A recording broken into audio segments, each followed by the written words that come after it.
अस्सलाम वालेकुम एवरीवन। इस वीडियो का जो हमारा टॉपिक है दैट इज़ ग्लूकोनियोजेनेसिस। इस वीडियो में हम ग्लूकोनियोजेनेसिस के बारे में डिस्कस करेंगे, उसकी इंट्रोडक्शन करेंगे, ठीक है। उसके बाद हम उसका पाथवे देखेंगे, फिर उस पाथवे देखने के बाद हम उसकी रेगुलेशन देखेंगे कि बॉडी में रेगुलेट कैसे होता है। फाइनली कुछ एक्स्ट्रा पॉइंट्स, MCQ पॉइंट्स जो आ सकते हैं उनको भी थोड़ा सा डिस्कस करेंगे। तो ये सारे के सारे इस content would be the contents of this video.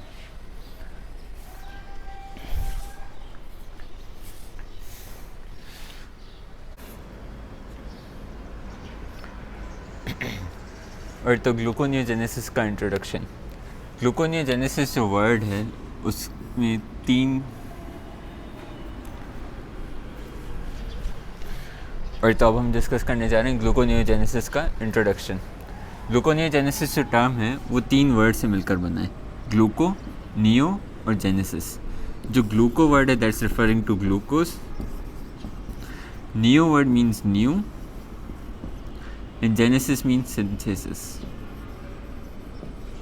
तो न्यू ग्लूकोज सिंथेसाइज हो रही है, इसलिए हम उस प्रोसेस को बोलते हैं ग्लूकोनियोजेनेसिस। तो इसकी डेफिनेशन क्या हुई? Synthesis of glucose from non carbohydrate sources. अब इसका मतलब क्या हुआ कि नॉन कार्बोहाइड्रेट सोर्सेज से मुराद क्या है?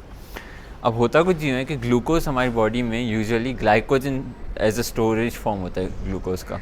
बिलफर्ज बंदा कोई 18 आवर्स तक स्टार्विंग में है, कुछ खाया नहीं उसने, तो उसकी ग्लाइकोजन स्टोर्स आराम से डिप्लीट होना शुरू हो जाते हैं। जब ग्लाइकोजन स्टोरेज डिप्लीट हो गई तो अब बंदे के पास कोई और चारा नहीं है कि अब वो कैसे बनाए अपना ग्लूकोज, क्योंकि ब्लड ग्लूकोज लेवल मेंटेन करनी होती है फॉर सर्वाइवल। तो अब क्या होगा? ग्लूकोनियोजेनेसिस होगी। अब दूसरी सोर्सेज से, कौन सी सोर्सेज? फैट्स, लैक्टिक एसिड या फिर ग्लूकोजेनिक अमाइनो एसिड्स, अब इनसे ग्लूकोज बनेगी, ठीक है। अब फैट्स से क्या होगा कि फैट्स से सबसे पहले हमारे पास होगा कि फैट्स ब्रेक डाउन होंगे into glycerol as well as fatty acid, लेकिन ग्लाइसरॉल हमारे काम का है। तो ग्लाइसरॉल जो है उसको हम कन्वर्ट करते हैं सबसे पहले ग्लाइसरॉल 3-फॉस्फेट में, फिर उसको ग्लाइसरॉल 3-फॉस्फेट करने के बाद फिर हम इसको कन्वर्ट कर देते हैं इनटू ग्लाइसरल्डिहाइड 3-फॉस्फेट।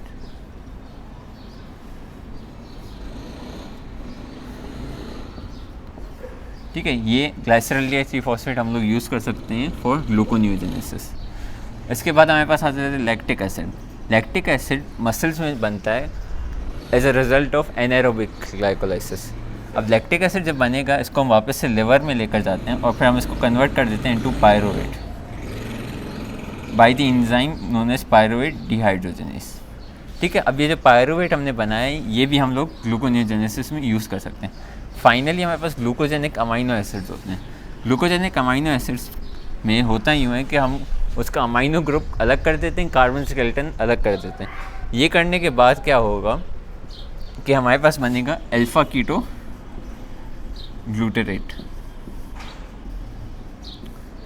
अब जो ये अल्फा कीटो ग्लूटारेट है इसको हम ऑक्सैलो एसीटेट में कन्वर्ट कर सकते हैं। ऑक्सैलो एसीटेट में कैसे कन्वर्ट करेंगे? क्रेब्स साइकिल के थ्रू। और फिर हम ये तीसरा ऑक्सैलो एसीटेट है ये भी हम यूज़ कर सकते हैं फॉर ग्लूकोनियोजेनेसिस। अब ये होगा कहाँ का ग्लूकोनियोजेनेसिस? मेन साइड जो इसकी है लिवर है, लेकिन ये किडनी और स्मॉल इंटेस्टाइन में भी हो सकता है। ठीक है, that's was all for the introduction of gluconeogenesis. और तो अब हम ग्लूकोनियोजेनेसिस का पाथवे डिस्कस करने वाले हैं। मैंने एक काम ये किया है कि मैंने ग्लाइकोलाइसिस का सारा पाथवे बना दिया। क्यों? क्योंकि ग्लाइकोलाइसिस में हम लोग ग्लूकोज लेते हैं, उसको कन्वर्ट कर देते हैं इनटू पायरुवेट। पायरुवेट एक नॉन कार्बोहाइड्रेट मेटाबोलाइट है। तो अगर मैं चाहूँ और इसको रिवर्स कर दूँ तो मैं पायरुवेट से ग्लूकोज बना सकता हूँ। ठीक है, अब होगा कुछ यूँ कि हमारे पास 3 ऐसे स्टेप्स होते हैं जो इरिवर्सिबल होते हैं। ये इन 3 स्टेप्स को हमें बाईपास करना होता है, हमें कोई और एंजाइम लाना होता है ताकि वो कोई ऐसा रिएक्शन कराए जो हम इस स्टेप को या फिर इस स्टेप को बाईपास कर सकें। कौन कौन से स्टेप्स हैं? सबसे पहला स्टेप जो है हमारा जिनको हमें बाईपास करना है वो है ग्लूकोज की कन्वर्जन इनटू ग्लूकोज 6-फॉस्फेट। ये इसका जो एंजाइम है वो है हेक्सोकाइनेस या फिर ग्लूकोकाइनेस। फिर हमारा रिवर्सिबल स्टेप आता है। उसके बाद जो हमारा स्टेप है दैट इज़ फ्रक्टोज 6-फॉस्फेट को कन्वर्ट करना इनटू फ्रक्टोज 1,6-बिसफॉस्फेट। ये भी हमारा जो स्टेप है इरिवर्सिबल है।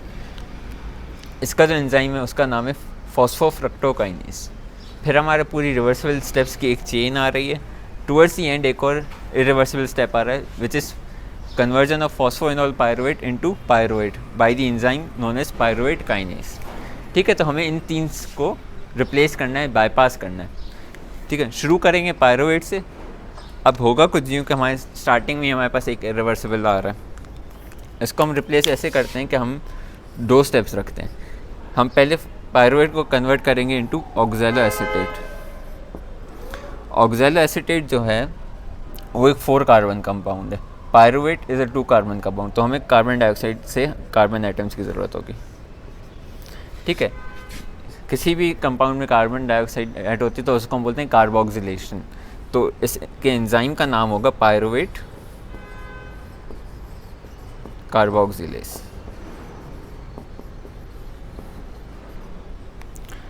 ठीक है, अब ये ऑक्सैलो एसीटेट जो है ये माइटोकॉन्ड्रिया में बना है। ये स्टेप जो है ये माइटोकॉन्ड्रिया में हो रहा है।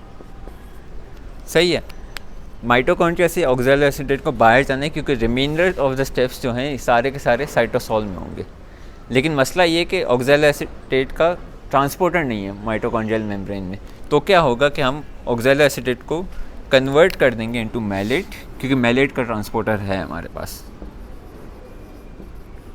एंड देन वापस से जब हम साइटोसोल में चले जाएंगे तो हम उसको वापस से ऑक्सैलो एसीटेट में कन्वर्ट कर देंगे। ठीक है, जस्ट फॉर ट्रांसपोर्ट हमने उसको मैलेट में कन्वर्ट कर दिया, एंड देन जैसे ही साइटोसोल में वापस आ गया हमने उसको ऑक्सैलो एसीटेट में कन्वर्ट कर दिया। इसको मैलेट शटल बोलते हैं। अब हम क्या करेंगे कि ऑक्सैलो एसीटेट से हम बनाएंगे फॉस्फोइनॉल पायरुवेट। इसमें हमारा जो एंजाइम हमारी मदद करेगा उसका नाम होगा फॉस्फोइनॉल पायरुवेट कार्बोक्सी काइनेस। ठीक है, अब फॉस्फोइनॉल पायरुवेट हमारा बन गया और ये दूसरा हमारा स्टेप हो गया कंप्लीट। अब क्या होगा कि सारे के सारे रिवर्सिबल स्टेप्स हैं वो भी होते जाएंगे। फॉस्फोइनॉल पायरुवेट 2-फॉस्फोग्लाइसरेट बनेगा, 2-फॉस्फोग्लाइसरेट 3-फॉस्फोग्लाइसरेट बनेगा, फिर रिवर्स स्टेप में चलते जा रहे हैं 1,3-बिसफॉस्फोग्लाइसरेट बनेगा, डायहाइड्रॉक्सी एसीटोन ग्लाइसरेट 3-फॉस्फेट, ये दोनों बनेंगे। अब फ्रक्टोज 1,6-बिसफॉस्फेट पर हम पहुँचे तो हमारे पास एक और आ गया स्टेप जो इरिवर्सिबल है, कैटलाइज बाय फॉस्फोफ्रक्टोकाइनेस। तो अब इसको हमें करना है बाईपास। अब हमारा जो एंजाइम हमारी मदद करेगा उसका नाम होगा फ्रक्टोज 1,6-बिसफॉस्फेटेस। ये एंजाइम फ्रक्टोज 1,6-बिसफॉस्फेट को तोड़ देगा इनटू फ्रक्टोज 6-फॉस्फेट। ठीक है, एक फॉस्फेट उसका रिमूव कर देगा जो 1 पोजीशन पर है। अब फिर से फ्रक्टोज 6-फॉस्फेट कन्वर्ट हो जाएगा इनटू ग्लूकोज 6-फॉस्फेट। अब एक और हमारा इरिवर्सिबल स्टेप आ गया। तो फिर हम अब क्या करेंगे, हमारे पास एक और एंजाइम की ज़रूरत पड़ेगी जिसका नाम होगा ग्लूकोज 6-फॉस्फेटेस। ये हमारा फाइनल स्टेप है, 4th स्टेप। ठीक है, तो ये हमारा पूरा पाथवे आ गया है। नो, और जब रिवाइज कर देते हैं, हमने शुरू किया था ग्लाइकोलाइसिस से। हमने उसमें बनाया था ग्लूकोज से पायरुवेट। हमने सोचा कि अगर हम उसको रिवर्स कर दें तो फिर उस पायरुवेट से ग्लूकोज बन सकता है। लेकिन हमारे रास्ते में 3 ऐसे रिएक्शंस आ गए जो इरिवर्सिबल हैं, तो हमें उनको बाईपास करने की नीड पड़ी। तो स्टार्टिंग में कौन कौन से ऐसे 3 स्टेप्स हैं? स्टार्टिंग में हमारे पास है हेक्सोकाइनेज का स्टेप जो कन्वर्ट कर रहा है ग्लूकोज को ग्लूकोज 6-फॉस्फेट में। फिर हमारे पास दूसरा ऐसा स्टेप है जो फ्रक्टोज 6-फॉस्फेट को कन्वर्ट कर रहा है फ्रक्टोज 1,6-बिसफॉस्फेट में, catalyse by phosphofructokinase. And final जो हमारा स्टेप है वो है फॉस्फोइनॉल पायरुवेट का कन्वर्ट होना into pyruvate, catalyse by pyruvate kinase. ठीक है, इन तीनों स्टेप्स को हमने रिवर्स करना था लेकिन हम कर नहीं सके, तो हमने इनको रिप्लेस कर दिया। अब रिप्लेस कैसे किया? 3rd स्टेप को हमने रिप्लेस किया 2 स्टेप्स के ज़रिए। हमने पायरुवेट को सबसे पहले ऑक्सैलो एसीटेट में कन्वर्ट किया bye the enzyme pyruvate carboxylase. Oxalo acetate को मैलेट शंट के थ्रू हमने साइटोसोल में भेज दिया।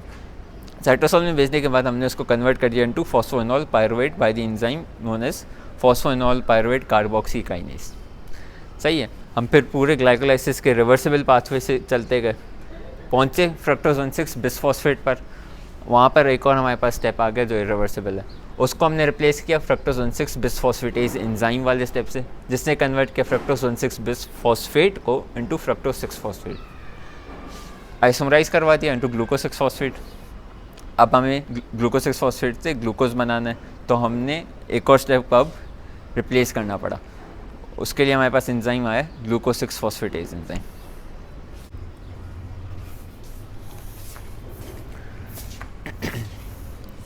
अब हमने जो पाथवे डिस्कस कर दिया है ये सारा का सारा, सवाल ये होता है कि जो हमने सबस्ट्रेट्स बनाए थे वो कहाँ पर फिट हो रहे हैं। सबस्ट्रेट्स कौन कौन से थे हमारे पास?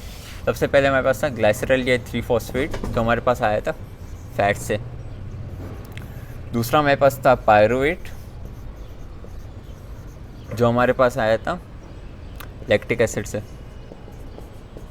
फाइनली हमारे पास था ऑक्सैलो एसीटेट जो हमारे पास आया था अमाइनो एसिड से। कौन सा अमाइनो एसिड? ग्लूकोजेनिक। ठीक है, तो ये 3 सबस्ट्रेट्स जब हमने बनवाए थे तो अब ये इस ग्लूकोनियोजेनेसिस के पाथवे में कहाँ कहाँ फिट हो रहे हैं। स्टार्ट करते हैं ग्लाइसरल 3-फॉस्फेट से। तो ग्लाइसरल 3-फॉस्फेट ये रहा। अब अगर मेरे पास फैट से ग्लाइसरल 3-फॉस्फेट बनेगा तो वो ये पाथवे यहाँ से शुरू करेगा और फिर कंटिन्यू करता जाएगा।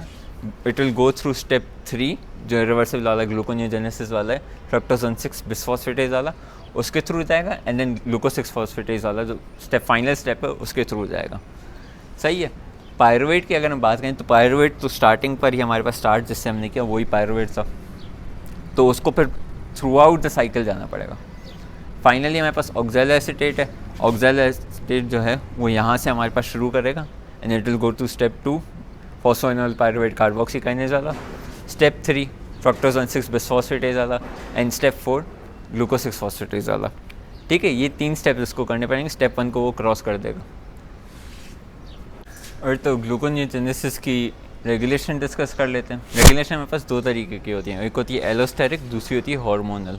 एलोस्टेरिक में ये होता है कि एंजाइम जो सबस्ट्रेट्स हैं वो एंजाइम के पास अटैच होकर उसको इनहिबिट कर सकते हैं या फिर एक्टिवेट कर सकते हैं। तो हमारे पास 4 ऐसे एलोस्टेरिक एक्टिवेटर्स या इनहिबिटर्स, 2 एक्टिवेटर्स हैं, 2 इनहिबिटर्स हैं। एक्टिवेटर्स में हमारे पास आ जाता है एसिटाइल कोए जो पायरुवेट कार्बोक्सिलेज को एक्टिवेट करवाता है। दूसरा हमारे पास आ जाता है ऑक्सैलो एसीटेट जो फ्रक्टोज 1,6 बिसफॉस्फेटेज एंजाइम है उसको एक्टिवेट करवाता है। इनहिबिटर्स में हमारे पास आ जाता है फ्रक्टोज 2,6 बिसफॉस्फेट, 1,6 नहीं 2,6। ठीक है, जो फ्रक्टोज 1,6 बिसफॉस्फेटेज एंजाइम है उसको डीएक्टिवेट करवाएगा या इनहिबिट करेगा रादर। और हमारे पास है AMP जो फ्रक्टोज 1,6 बिसफॉस्फेटेज रादर को इनहिबिट करेगा। हार्मोनल में आ जाते हैं तो हार्मोनल में बस एक्टिवेशन वाले हार्मोन्स हैं वो 2 हैं, ग्लूकागॉन और ग्लूकोकॉर्टिकॉइड्स। ग्लूकोज लेवल को इंक्रीज़ करवाते हैं। कैसे करवाते हैं? ग्लूकोज 6-फॉस्फेट की एक्टिविटी को इंक्रीज़ करेंगे, इंक्रीज सिक्रीशन या increase synthesis rather of phosphoenolpyruvate carboxykinase. Fructose 2,6 bisphosphatase की लेवल को कम करेंगे क्योंकि वो एक इनहिबिटर है फ्रक्टोज 1,6 बिसफॉस्फेटेज एंजाइम का। और फाइनल चीज़ के पायरुवेट काइनेज जो एंजाइम है, ग्लाइकोलाइसिस का फाइनल जो स्टेप था इरिवर्सिबल वाला, उसको ये इनएक्टिवेट कर देगा ग्लूकागॉन। इनहिबिटर्स में हमारे पास आ जाता है इंसुलिन, उसका सिर्फ एक ही काम है ग्लूकोज 6-फॉस्फेटेज एक्टिविटी को डिक्रीज़ करना। ठीक है, this was all for regulation of gluconeogenesis.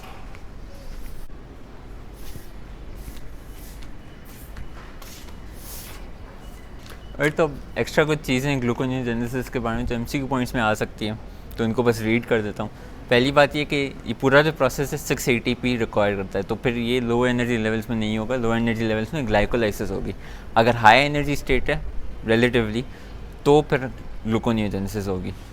ठीक है, दूसरी बात, इस पूरे के पूरे रिएक्शन को नरिशमेंट जो दे रहा है, जो कार्बन डाइऑक्साइड हमने लिए थे वो भी बायोटिन देता है। Biotin is vitamin B7। Final जो चीज़ है मैग्नीशियम और मैग्नीज जो हैं वो को फैक्टर्स हैं पायरुवेट कार्बोक्सिलेज के। मैग्नीशियम इज़ ऑल्सो को फैक्टर ऑफ फॉस्फोइनोल पायरुवेट कार्बोक्सीकाइनेज। ठीक है, ये 3 पॉइंट्स हैं जो शायद MCQ में आ जाएँ या ना आए। चलो खैर।